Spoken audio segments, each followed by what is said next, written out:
प्रिय छात्रों नमस्कार। प्रश्नावली 3.5 में अब हम लोग प्रश्न क्रमांक 3 करेंगे, जिसमें दिया गया है निम्न रैखिक समीकरणों के युग्म को प्रतिस्थापन एवं बीजगुणन विधि से हल कीजिए।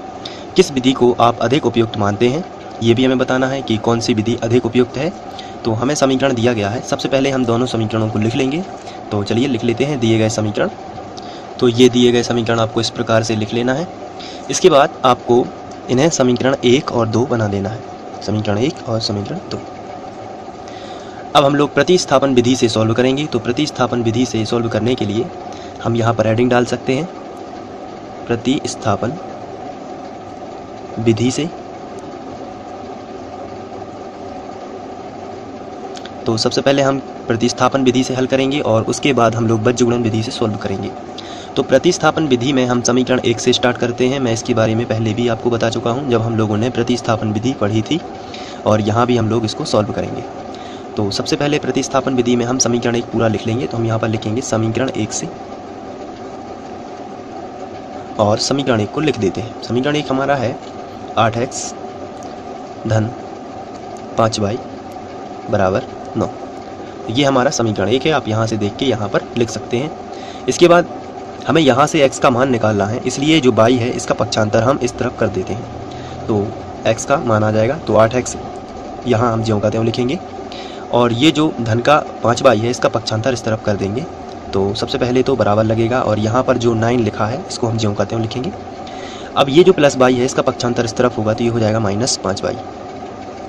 इसके बाद चूँकि हमें x का मान निकालना है, इसलिए ये जो गुणा वाली संख्या है इसको हम बटे में ले जाएंगे। तो x बराबर हमें मिलेगा 9 - 5y बटे 8। अब हम इसको समीकरण 3 बना सकते हैं। तो यहाँ पर हमें x का जो मान मिला है इसे हम समीकरण 2 में रखेंगे। ये प्रतिस्थापन विधि का रूल होता है। समीकरण 1 से आपको स्टार्ट करना है और समीकरण 1 से x का जो मान आएगा उसे हम समीकरण 3 बनाएंगे, और जो x का मान है इसे हम समीकरण 2 में रखेंगे। ये नियम होता है। तो चलिए अब हम x का मान समीकरण 2 में रखेंगे। तो हम यहाँ पर लिखेंगे x का मान समीकरण 2 में रखने पर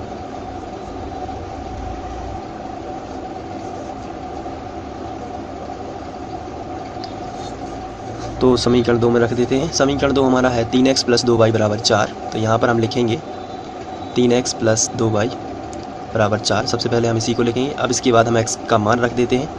तो पहले तो ये 3 लिखा है, तो इस 3 को ज्यों का त्यों लिखेंगे, और इसके बाद ये x लिखा है, तो x का पूरा मान है 9 - 5y बटे 8। तो हम यहाँ पर लिखेंगे 9 - 5y बटे 8। इसके बाद प्लस 2y लिखा है, तो हम प्लस 2y लिख देते हैं, बराबर आएगा 4।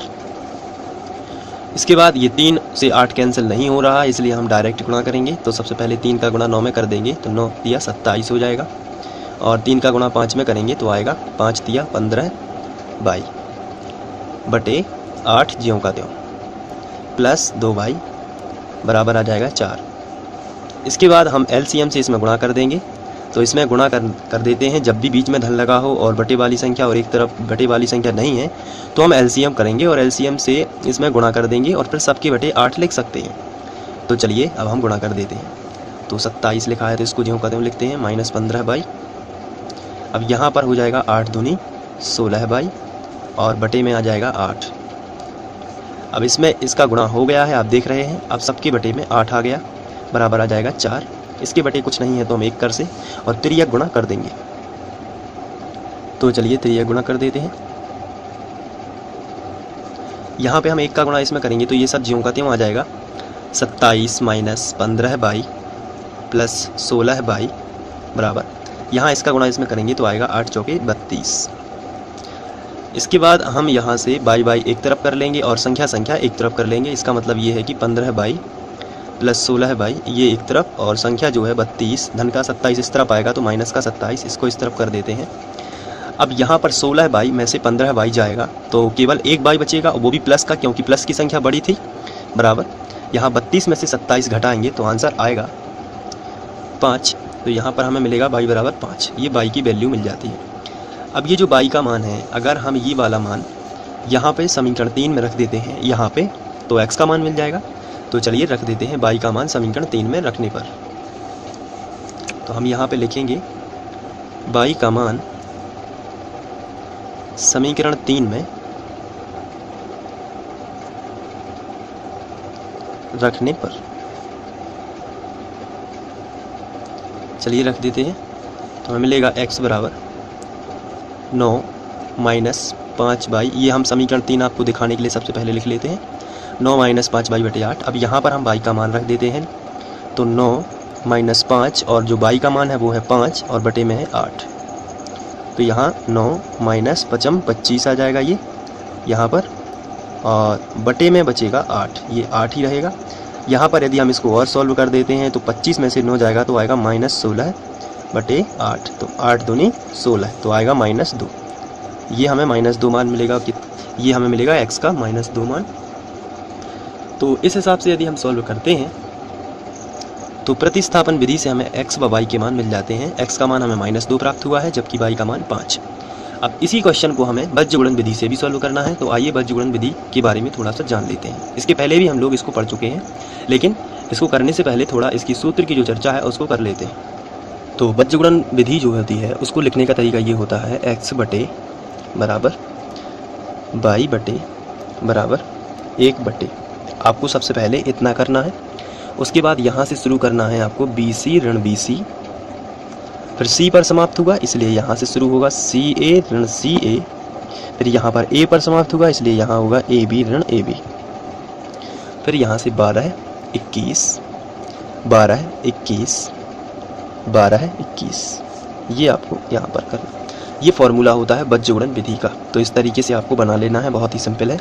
तो आइए हम दिए हुए समीकरण को बज्रगुणन विधि से सॉल्व करते हैं। तो बज्रगुणन विधि में हमें जो अभी इसके पहले जो हम लोगों ने प्रतिस्थापन विधि से सॉल्व किया है उसको हम बज्रगुणन विधि से भी सॉल्व करेंगे। तो चलिए सबसे पहले हम उसको लिख लेते हैं। ये है 8x प्लस 5y, ये हमारे समीकरण जो हमें दिए गए थे, बराबर 9, ये पहला समीकरण दिया गया था, और दूसरा समीकरण है 3x प्लस 2y बराबर 4। तो हम इनको बज्रगुणन विधि से चूँकि सॉल्व करना है तो इसके पहले हमें इन दोनों की तुलना व्यापक वर्ग समीकरण से करनी होगी। इसी तरीके से समीकरण 1 व 2 की तुलना व्यापक वर्ग समीकरण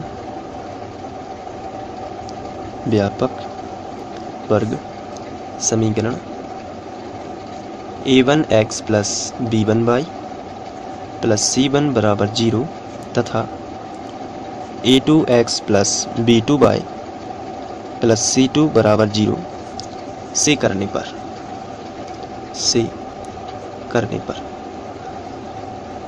तो चलिए अब हम तुलना कर लेते हैं। तो यहाँ पर जो पहला समीकरण आपको दिख रहा है, यहाँ जो x y के मान है वो x का जो गुणांक होगा वो a1 का मान होगा, y का गुणांक जो है वो b1 का मान होगा, और जो अचर राशि है वो c1 का मान है।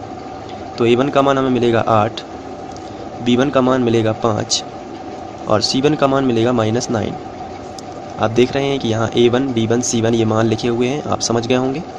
इसी तरीके से समीकरण 2 में a2 का मान जो है वो मिलेगा आपको 3, b2 का जो मान है वो मिलेगा 2 और c2 का जो मान है वो मिलेगा -4। चलिए अब इसके बाद हम यहाँ पर बज्रगुणन विधि का यूज कर सकते हैं। तो चलिए अब हम हेडिंग डाल देते हैं बज्रगुणन विधि से।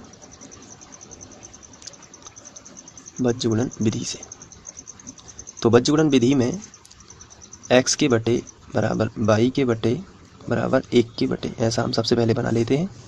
फिर यहाँ पर हम लिखेंगे BC ऋण BC, यहाँ पर लिखेंगे CA ऋण CA और यहाँ पर लिखेंगे AB ऋण AB। इसके बाद हम यहाँ पर लिखेंगे 12 21 12 21 12 21। इस तरीके से आपको ये फॉर्मूला बना लेना है। अब आपको यहाँ पर केवल और केवल मान ही रखना है, जैसे x बटे b1 का मान कितना है 5, तो आप यहाँ पर लिखोगे 5। लेकिन c2 का मान कितना है -4, तो आप यहाँ पर लिखोगे -4। इसके बाद माइनस लगा है तो आप यहाँ पे माइनस लगा दोगे।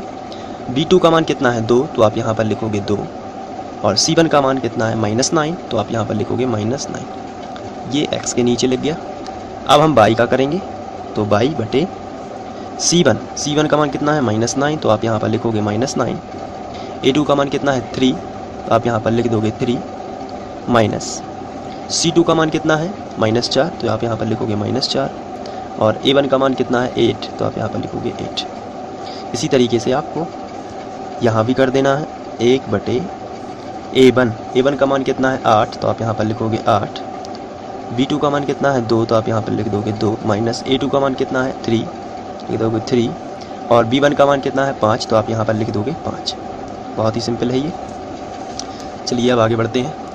x बटे यहाँ पर हो जाएगा 5 चौके 20, लेकिन -20, यहाँ पर हो जाएगा माइनस माइनस का प्लस, और 9 दूनी 18 बराबर।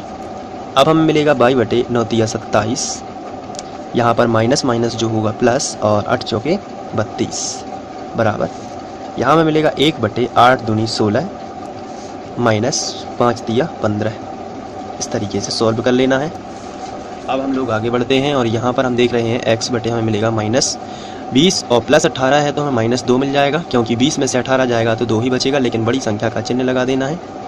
यहाँ पर y बटे 32 और 27, तो यहाँ पर आप देख रहे हैं कि 5 ज़्यादा है, इसलिए आप यहाँ पर 5 लिखोगे बराबर 1 बटे 16 में से 15 जाएंगे तो 1 बचेगा।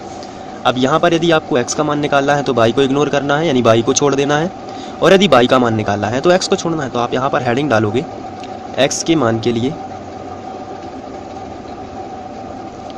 और यहाँ पर y को छोड़ दोगे, तो आपको मिलेगा x बटे -2 बराबर 1 बटे 1। x का त्रिया गुणा करोगे तो x और -2 का 1 में होगा तो -2 ही आएगा, तो x की वैल्यू आएगी -2। इसी तरीके से आप आगे लिखोगे, यहाँ पर कर देता हूँ मैं y के मान के लिए, तो x को छोड़ दोगे, तो चलिए x को छोड़ देते हैं, तो हमें मिलेगा y बटे 5 बराबर 1 बटे 1। y एकम y ही हो जाएगा और 5 एकम 5, तो ये y की वैल्यू मिलेगी 5। तो आप देख रहे हैं कि x का मान -2 है और y का मान 5 है, जो कि हमें प्रतिस्थापित